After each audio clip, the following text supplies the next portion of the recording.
देवसंगर चंदन आज्ञा सभार सभापति तथा ये गोपबंधु क्लब सभापति एवं मंचर उपस्थित आमर निरंजन साहू बाबू प्रभात साहू बाबू गहिर भाई मंचर उपस्थित मोर बड़ भाई जी आपणकर सुपरिचित नेता टिटलागढ़ ब्लॉक पूर्वतन अध्यक्ष तथा यादव समाज जड़े मुख्य यादव समाज सभापति मोर बाम पार्श्वे बैसन मोर भाई आपणकर समिति सभ्य देवकोटा महोदय एवं मंचर उपस्थित ए ग्रामर समस्त भद्रमंडली एवं मंच बाहर उपस्थित ए गोपबंधु क्लब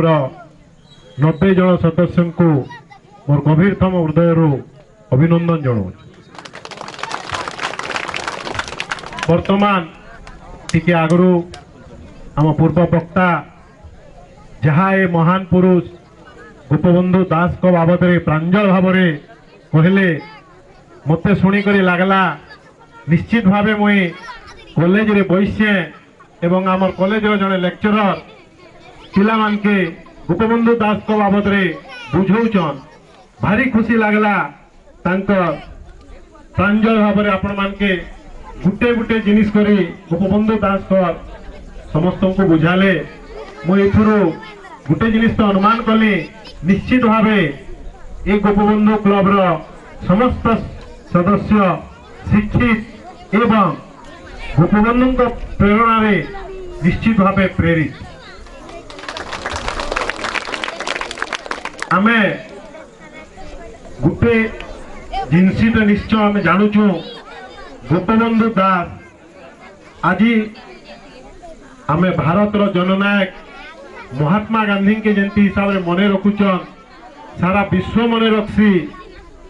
ओडिशा रे तथा ओडिशा बाहर गोपबंधु दास को 135 वर्ष पूरा हेले भी आज घरे घरे पूरे पूरे समस्ते जानुचन से जड़े महान पुरुष जदि गोपबंधु दास कर जन्म उत्सव आमे कानीजोरी गाँव में करि पारुचु तो आपण भाबन से महान पुरुष जेने जन्म होइतिले पुरी जिला जेने जगतरनाथ जगन्नाथ बसुचन से पुरी जिल्ला रे केंती हिसाब रे सारा ओडिशा रे तांकर जन्म दिवस केंती करी पालन होतुबा तांके केंती करी लोक मने रखुथिबे एवं से मने रखबार निश्चित भावे जने मने रखबार परी मनीष है तांकर जीवन रे से बहुत बड़ बड़ काम करिचन पूर्व वक्ता कहूले गुटे छुटिया जिनिस आमे माने आपण माने भी निश्चित भावे सकाळु जते बेले गाँव रे उठुचु पेपर पढुचु समाज पेपर होचे तांकर पेपर से समाज रो संपादक थिले समाज रो मालिक थिले बोली करी कहले अत्युक्ति हेबो नाही तांकर जदि जीवन रे किछि गुटे बड़ जिनिस थाए सेटा हला गोपबंधु दास कर समाज पेपर कटक रे आपण सारा राज्य रे लोक जानिचन समाज घरे घरे काना नहीं करी पहुंचासी सारा राज्यर खबर नहीं करी पहुंचासी सारा राज्यर भल खबर नहीं करी लोकंकर पाके पहुंचासी से पेपर के भी से तांकर चाली गला परे निजे नहीं रखी करी लोक सेवा मंडल बोली करी गुटे मंडल के देई देले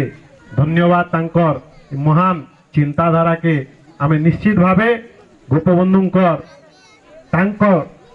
से जेन हिसाब रे लोकों को अनुप्राणित करुले लोकों को प्रेरणा दौले 100% रु यदि 10% भी आमे तांकर पथरे अनुसरण हेलु निश्चित भावे देश सुधरी जिबा राज्य सुधरी जिबा आपन पंचायत सुधरी जिबा आ गाँव रे निश्चय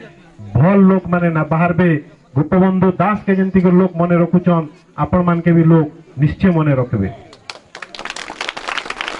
आपनकर मुई तार आगु 2-4 थर गाँव रे आइछे जेते बेले आसले क्लब रे जेकरी बसुथुनु मुई नहीं जानी थाई ई क्लब रो गभीरता एते तलके जाइछे निश्चित भावे आमर एवं मुई निश्चय अनुरोध करमी आम मान्यवर सांसद कलिकेश नारायण सिंह के ई क्लब रो लागि यथा संभव साहाय्य करबे एवं आज 90 जन सदस्य अछन मुई चाहमी इने आर वर्ष बेलके 150 जन सदस्य होइथिमु एवं सदाबले लोकंकर कार्य निजके नियोजित करूथु विशेष मो समय नहीं निए समस्त अपेक्षा करिछन वर्षा भागी आसुचे आपण माने जेनथि लागि आइछन सेटाके उपभोग करून् एतकी कोई वक्तव्य शेष करूचे नमस्कार जय हिंद।